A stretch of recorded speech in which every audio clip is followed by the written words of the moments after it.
YouTube. This is our first ever video featuring one of our personal gaming rigs.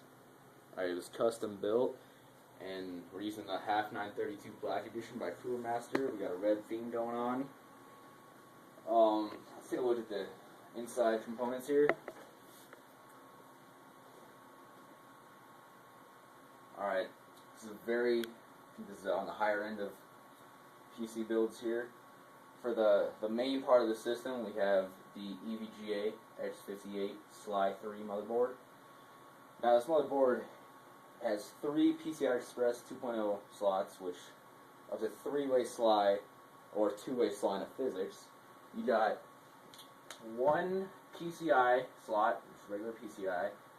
Now you can't see it, but under the graphics card, and right there you have a PCI Express X1 card.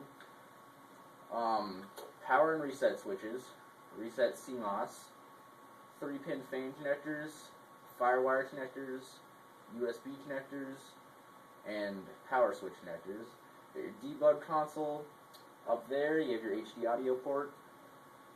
You got your CMOS chip right on the RAM. Now on the side we have 8 in total.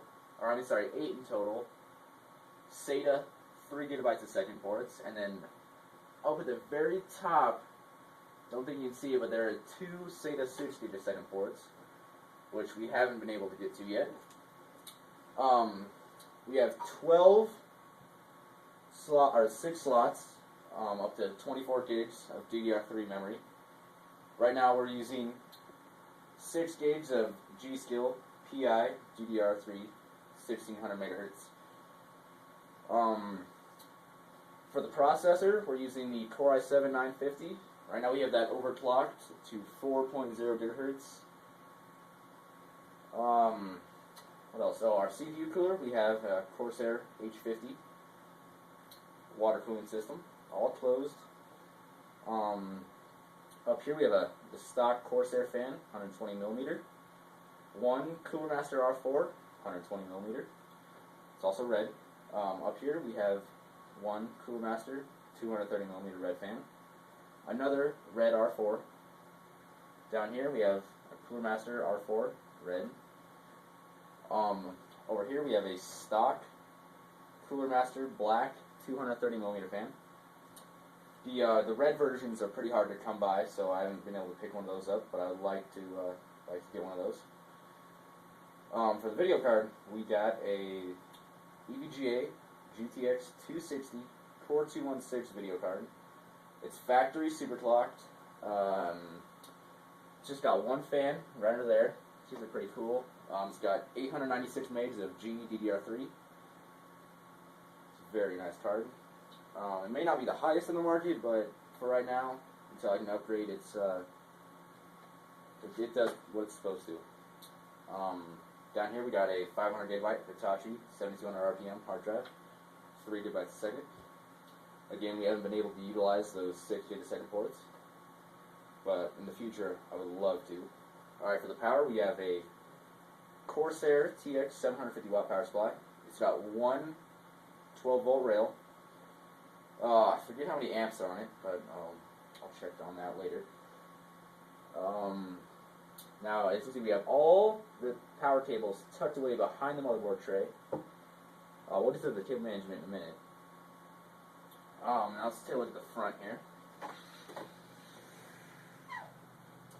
Alright, up here we got 2 sets of 2 USB 2.0 ports, 1 FireWire, 1 eSATA, headset and microphone jacks, power and LED lights, which I'm not using those right now because they're blue and it doesn't match my red theme.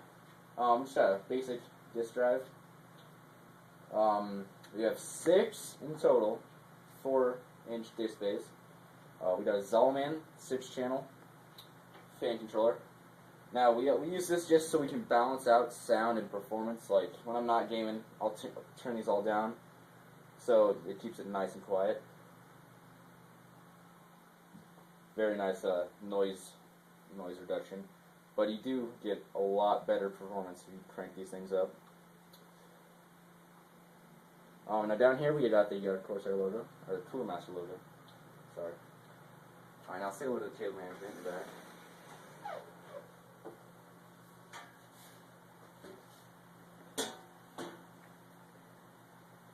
Alright, I got everything tucked away. Might be a mess back here, but you can't see much of it from the front.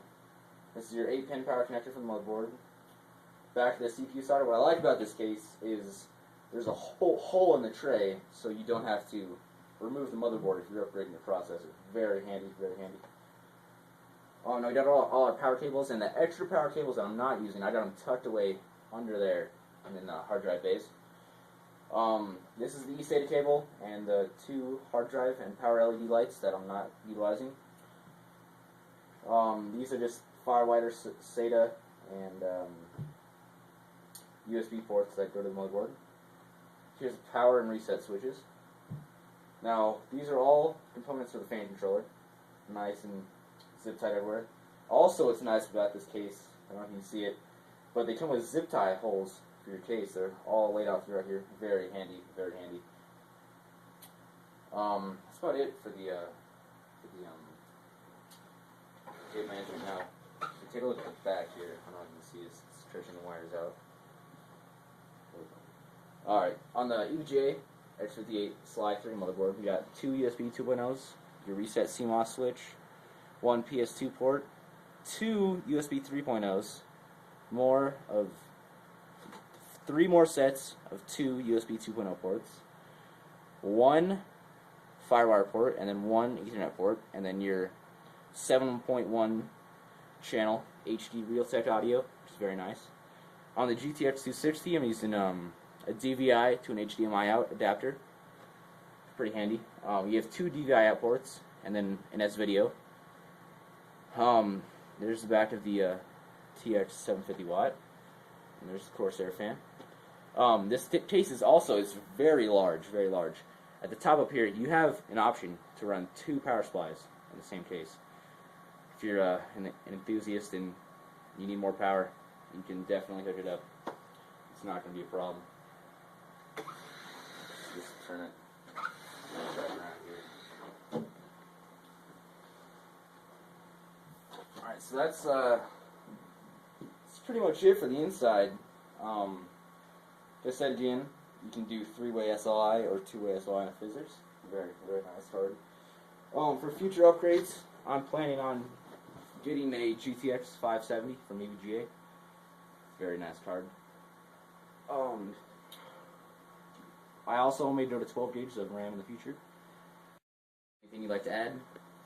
I'd like to point out that the EVGA X58 SLI 3 motherboard's excellent overclocker. It is a standard ATX size motherboard, so it's not too large, not micro ATX.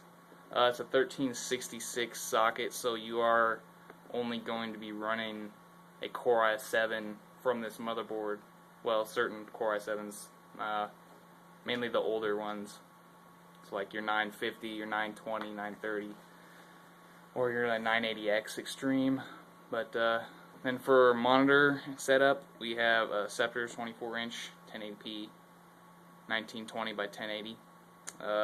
Basic keyboard, Logitech mouse, not gaming, but it's very accurate. Optical gaming or optical mouse. And also on the processor, we got that. It's 4 cores, 8 threads, so we got hyper-threading enabled at 4 GHz. A little bit on the Windows Index experience for Windows 7. We are running Windows 7 Ultimate 64-bit. Our processor right now, the 950 at 4 GHz with hyper-threading on, stores at 7.7. The RAM at 1600, 6 gigs of that, scores at 7.7. The graphics card, in both aspects, scores a 7.3, which isn't too bad. You possibly could overclock and do a little bit higher. And the thing that lacks here is the hard drive. I hadn't had the time to get a new one, but it scores a 5.9, which kind of brings the system down a little bit there. But I am looking to get a 6 GB a second soon, and possibly a small SSD. I think anything else? This wraps this build about up. We'll be back in the future with more personal gaming rigs. And if you like, leave a comment or any questions that you might have. Thumbs up and subscribe, and we'll be back with benchmarking tests for this rig.